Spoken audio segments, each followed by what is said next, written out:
Yes, hello, we are live.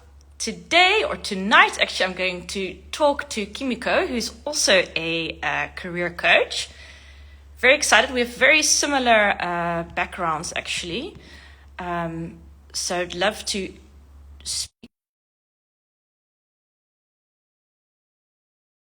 about if now is the right time to change your career, because a lot of our audiences, they really worry about that, about, if they should change their career now or not. And we're going to talk all about it and explain why we think now is the time.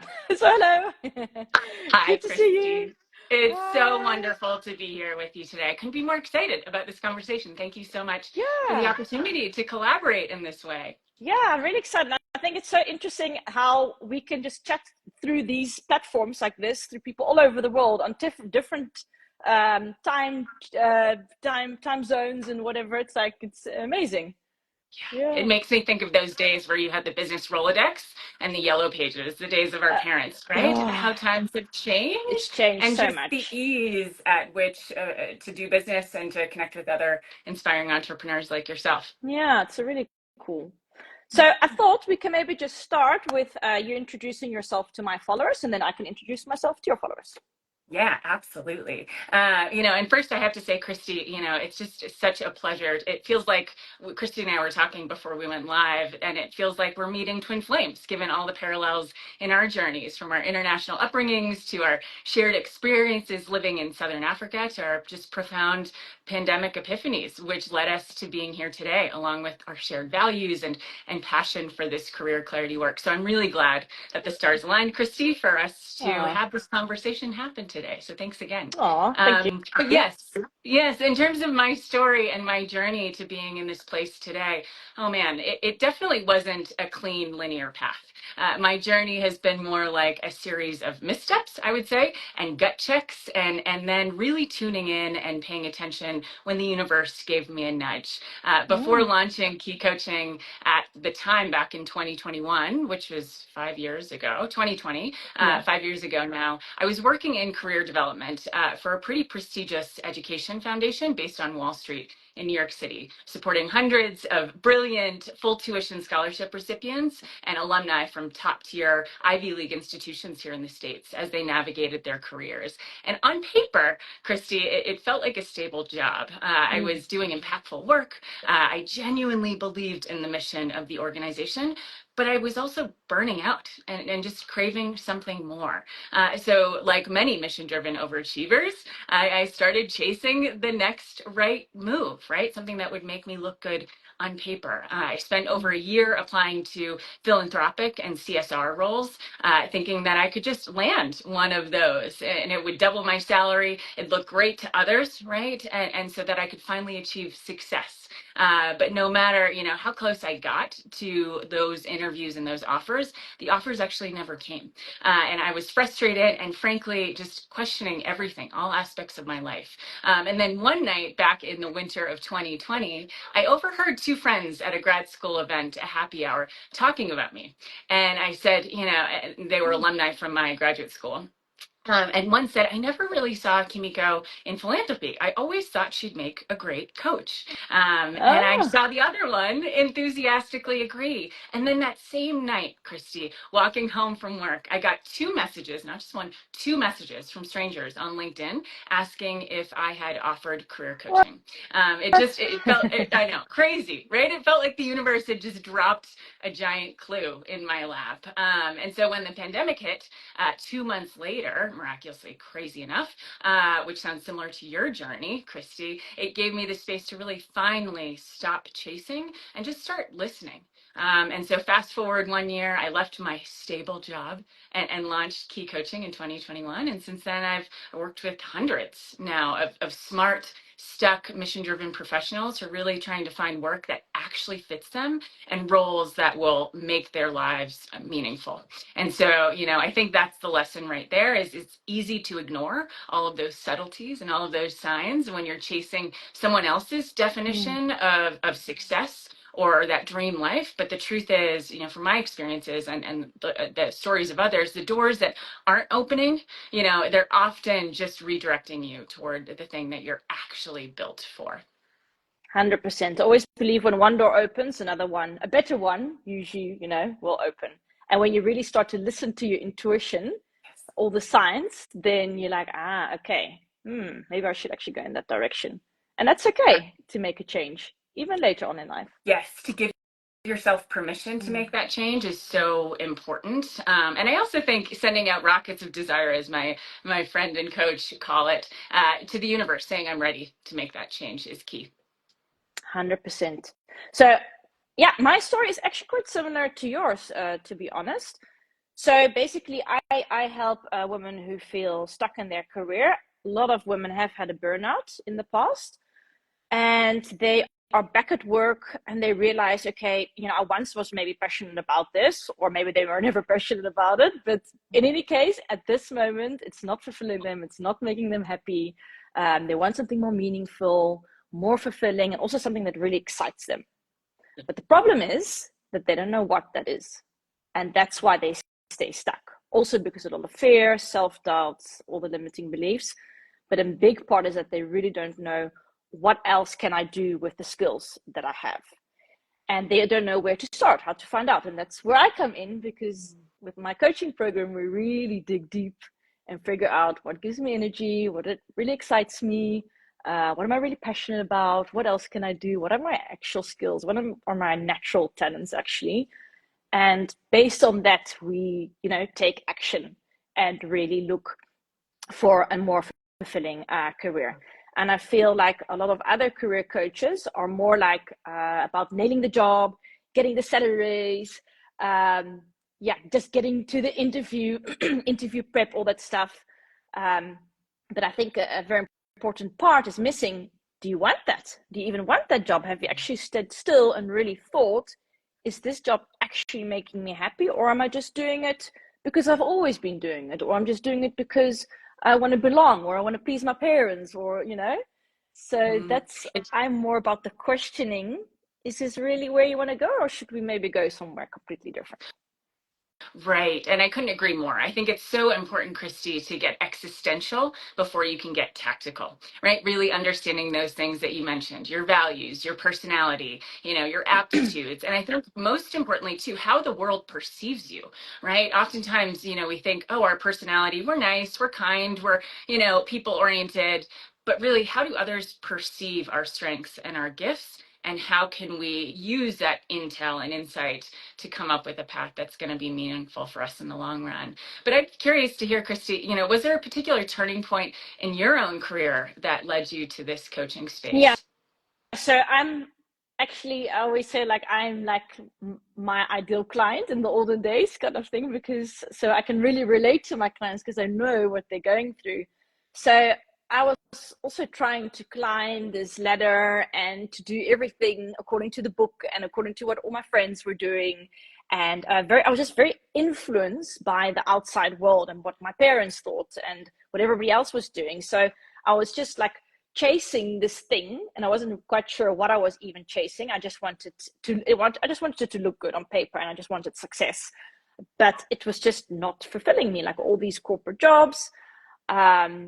So at one point, I just got really sick and I got fired from my job, and that was really my rock bottom moment in life, because I felt worthless and no confidence anymore. And I just thought, like, oh, what am I going to do with my life now? And very, very lost.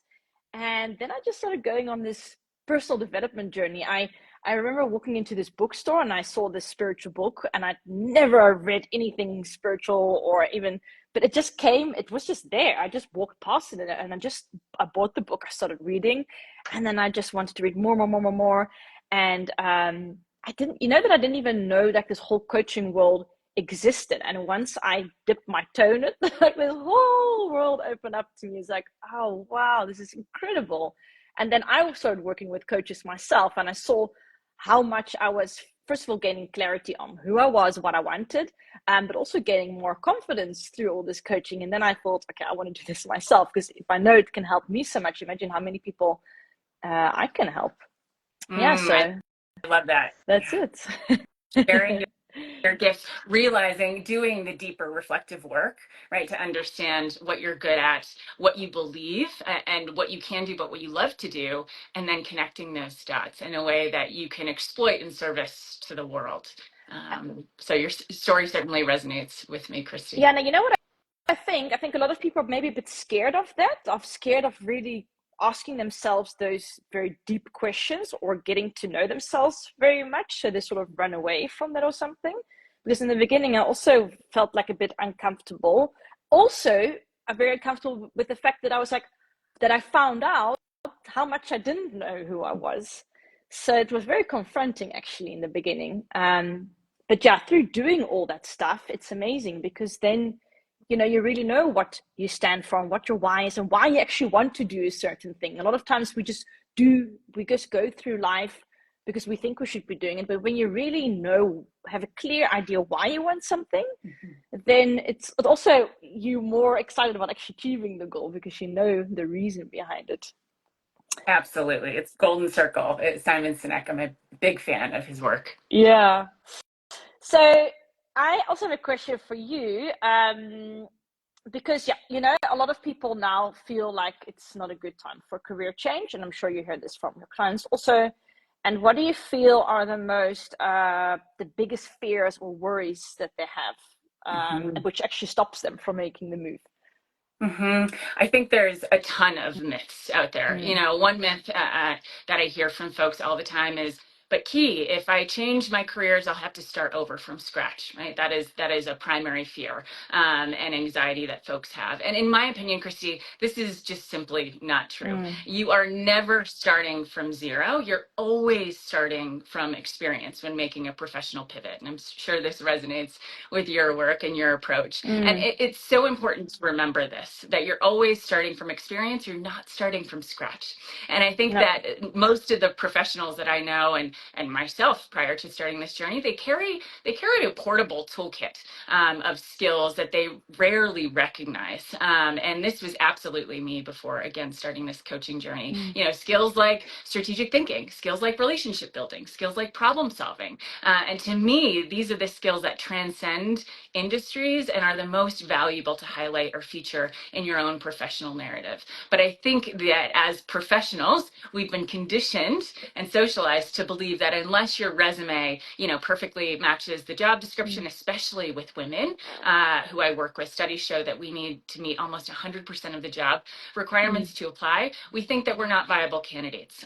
So I think there's a lot of self-doubt there. And that's simply outdated thinking in a workplace that is increasingly valuing adaptability, agility over ability, and these more human-centric skills. I think another myth that I hear from folks that really plagues us is that you need to have everything. People believe that they need to have everything figured out, and they feel, they're incredibly anxious about that before mm, making a move. But I actually think that clarity often comes through action and after action. From my own personal experiences mm, with these kinds of shifts, sometimes even the smallest micro steps, you don't have to go from A to Z. You can go from A to C and move on from there. Say those a micro step like an informational interview or updating your LinkedIn or taking a course can really spark a new direction. Or even just asking your friends, how do you perceive me? Or old colleagues, how do you perceive me? I'm trying to uncover my blind spots. But to me, the squiggly line mm. in your career, it doesn't mean that you're lost, but it often, from my experiences, means that you're just learning faster. You're building professional scope or range to figure out what you like, and you're really designing a career, instead of just building your career by default, which I think is sadly the case for Yep. most people. And why do you say no? Now is the time, to make that change. Mhm. hmm Yeah. So even when the external circumstances can feel really uncertain, I Mm-hmm. know, which is the case in the US right now, I don't think that there is ever a perfect moment to change careers. But I think that there are signs, just as we both experienced, that it's time to listen in. If you're waking up consistently drained on Monday mornings, or if your values are out of sync with the work that you're doing, or if you find yourself, fantasizing about your friend's job or an entirely different career path during your lunch breaks, say, to Mm. me, these are real indicators that are worth paying attention to. And in today's climate, especially in the US right now, it's easy to talk ourselves into waiting, Yeah. until the market stabilizes, until we feel more confident, until we've defeated, that imposter syndrome and the gold star syndrome that I know we both have struggled with, until the external circumstances align, until fill in the blank.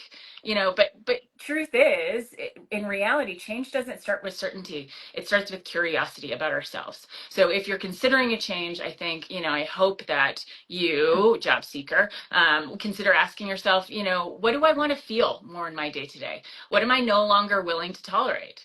Mm. And it's that existential self-awareness, your values, interests, aptitudes, how the world perceives you. That's your internal solid ground, in my opinion, and what you want to build from. The external world can be shaky. The ground can be shaky, but your roots, using tree as a metaphor, can remain firm. So, but first you have to get existential before you get tactical, in my opinion. Yeah, I think you also have to be just really honest with yourself, a lot of people, they just bury their head in the sand, and they're like, ah, but my career it's okay. I give it a 6. I should be happy that I have heard this in South Africa a lot. Like, well, at least I have a job, so it's okay.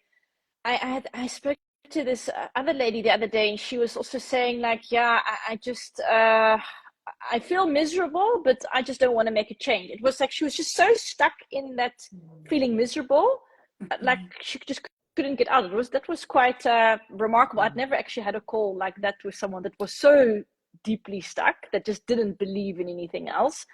Um, but I think, yeah, mostly when people start coaching with me, they do have some sort of a hope that they can do something better, and that there could be a better life out for them.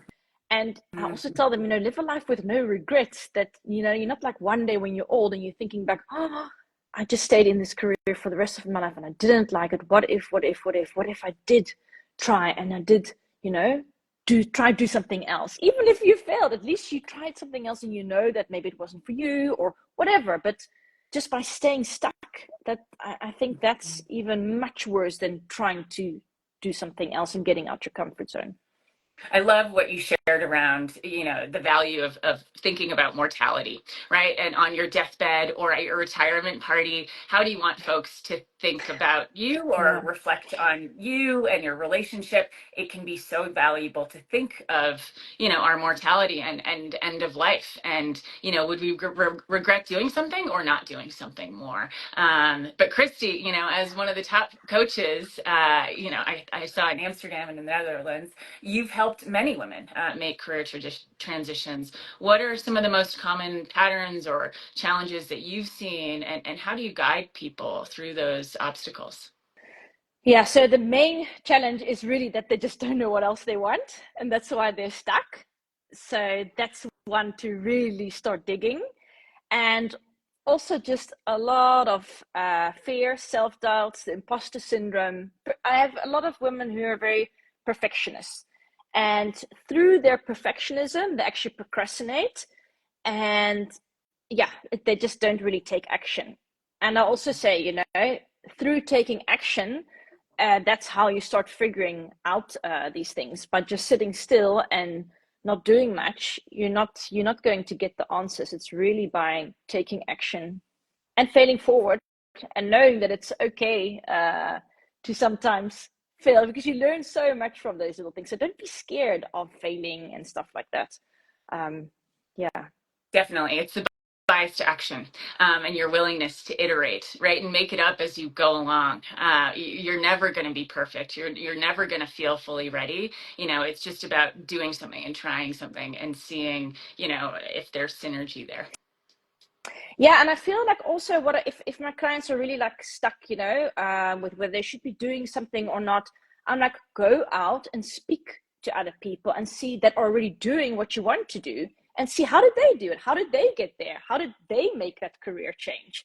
And by doing that, you get so much insights and tips and tricks. And also, they might find out that, oh, maybe I don't even need that degree. Maybe I don't even have to study that, or maybe it's not as difficult as I thought it would be. I've had clients make really big career shifts.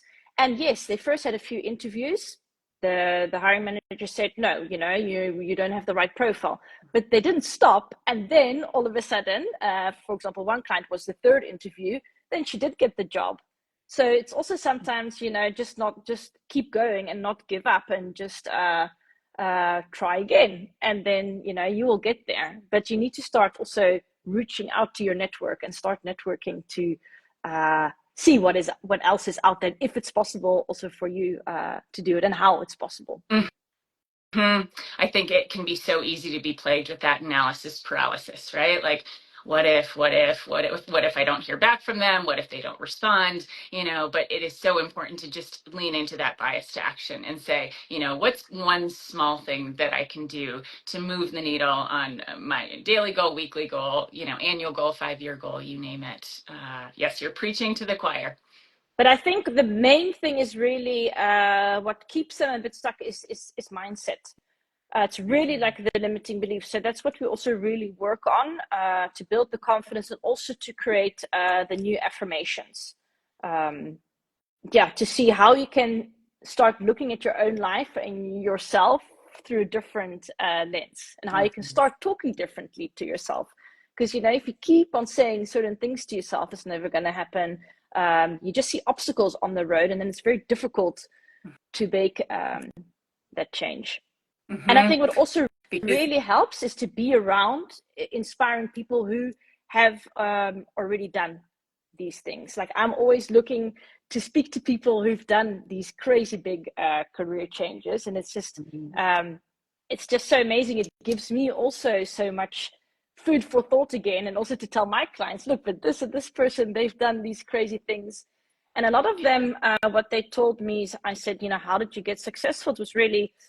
It was just a non-negotiable for me. Like, the failure was just not an option. I knew that I didn't like my job. I knew I wanted something else. I figured out what I wanted and why I wanted it, and then I just went for it. And I just didn't give up. And yes, I did fail along the way. It wasn't maybe easy all the time. It wasn't immediately, but through different things that I tried, I got to where I am, and I made that career switch. And I think it comes down to grit and perseverance, your willingness to try new things and to learn from the experiences of others. I love the exercise, and I always encourage folks, go find someone who you admire, or who's 10 steps ahead of you in your career, and ask them, what advice would you have for someone in my shoes? What do you wish you knew before you started this coaching journey, or being a consultant at the top 4 firms in the US or whatever? And hear from their perspective, where is the gap in your skill sets, and what can you do to upskill or to address some of those concerns, so you can go back and apply for the second or third time, and hopefully land that offer. And what do you think are some other small steps people can take to make a career change? Yeah. First, it's super important, in my opinion, to really get crystal clear on your transferable skills. So that self-awareness is key. Look at what you've done across your career and ask yourself, what's the through line throughout those experiences? What strengths, not just adjectives and the niceties, oh, I'm kind, but skills that have proof, that are rooted in stories. I'm really good at analyzing data, and this is evidenced by X, Y, and Z project that I got rave reviews on. What are those skills that show up time and time again? And I think that most importantly, how does the world perceive me? Again, I think we have our blind spots. We often think our personality and how we think of ourselves is how others perceive our gifts, but maybe in fact we really aren't the people person that we thought we were. Maybe we're seen as an analytical executor, or we're really great at visualizing, and executing, and being a visionary would be better suited for you in the long run, and it'd be important to lean into that. Next, I always recommend that folks do some low risk exploration. So a little bit about what we just shared. Setting up informational interviews, so critical to expanding your network. Referrals are a big part of how people land jobs these days. Or you could take a class in the field that you're considering to try it on, or try a side project to build out your confidence and learn a new skill to test the waters. But these are the mini experiments, or the career prototypes, as I like to call them, that really help you test assumptions before making that big leap. And they also help you to build confidence, as you said, and the mindset piece is so important, which is always an added bonus. I also think that we can't talk about career without talking about money. And this is something I'd love to get your perspective on. It's a big piece that gets overlooked, in my opinion. If financial stability is a concern, I encourage folks to consider taking a more phased, nuanced approach. Can you transition through consulting or contracting? And that's growing rapidly in the market, especially with employers hesitant to commit to full-time hires. So can you test the waters in a low stakes way? There's portfolio careers, there's bridge jobs, that can provide you some income and insight while you plan that next chapter. But I think it's really important to prototype your next move, not proving yourself all over again. That's not required. It's a deliberate decision so that you're not just living by default, you're living by design. But I would be curious to hear how you advise your clients to really reconcile, sort of the financial practicality of things and their passions. How do you advise them in finding that balance? Well, first of all, we'll also redefine what success really means to them. So, how much money do they really want to earn? How much money do they really need to earn? And what is more important to them? And the thing is, what I also see a lot of times when they change their jobs, in the beginning, they might have to take a salary cut, but because they're doing something they're really enjoying doing, they actually are getting the salary raise and they're actually getting the promotion because they're more excited about it. And people can see it, people can feel your energy, if you're really excited and happy in your job. So you might have to take a step down in the beginning, but eventually you're going to go up. So I also say sometimes to my clients, well, can you maybe just have a bit of more of a budget for the coming time? Can you start saving a bit more in the beginning? Some clients of mine, they want to start their own businesses. So then I say, okay, can you maybe first do the side hustle until it's successful and then only quit your job, or do another job on the side? But there's just so many options. And I think that's where it comes to it, that a lot of people, because they just see the obstacles, so they just don't take any action. But already by how we're speaking now, really thinking of so many ideas of how we could make it work. So I think also a big question is, instead of saying to yourself, well, it's not going to work out, ask yourself, but how could it work out? Or how could I make it work? Or how could I maybe start saving more? Or how could I maybe get a salary raise? And by asking yourself these questions, your brain is going to be like searching and actually trying to find the answers and get more creative. It's all a lot of tough times in the mind. And the visualization piece is so important, right? Envisioning yourself in that role, how you feel energized by that role, how the rest of your life will change based on your satisfaction and fulfillment in that role. Yes, I couldn't agree more. I love those visualization exercises, also do like a meditation thing, that you really think about, okay, how would my future life look like? And also to think about, who will I be, or who do I have to be? Because sometimes I also feel like it's not about just changing your career, it's also about changing yourself. So who is that person, that future, the best version of yourself? Who is she? How does she talk? How does she walk? How does she act? And how can you start showing up as that person of today? And how would she do a career change? How would she make decisions? What I also love, someone asked me the question once, if you had 10 times the courage that you have right now, what would you be doing? How would you approach life? Yes. What is the best that could happen, not the worst that could happen. Yes. Having that what's possible mindset is really the key to unlocking a lot of things in life. Yeah. I love the work, and you probably love the work of Tara Moore, Playing Big, really going to meet your future self 20 years from now, and having her greet you at the door of your future home 20 years from now. What would she advise you in this moment? What are things that she hopes that you'll know to cross this next bridge? So I absolutely think it's important for women. We often seek external mentors, but finding those internal mentors to tap into our intuition, and our own inner knowing is really important. So yes, all certainly resonates. I think these days days we've kind of lost our connection to our intuition because we are living in this world where there's so much busyness and so much opinions, and we're connected to each other all the time, which on the one hand, like I said, is so amazing. Yeah. But the other hand, you're getting opinions 24/7 from other people, and you get so influenced by what everybody else is thinking. But maybe what's someone else's dream, that's not your dream. Someone else's version of success is not your version of success. So if you don't take the time to listen to intuition, to become quiet, then you'll never know what you really want. It's so true. How can we turn down the noise on the peanut gallery and turn up the noise on our inner knowing and the inner voice? All right. Thank you so much for today. It was really fun. So fun, Christine. Yes. Thank you so much for having me. And hopefully this is just the start of future collaborations. I really adore your work. I've loved following you, and thank you again for this opportunity. Right back at you. Love connecting. Thank you so much, and have a good day. And thanks everybody else for watching. Thank you. Have a good night. Bye-bye.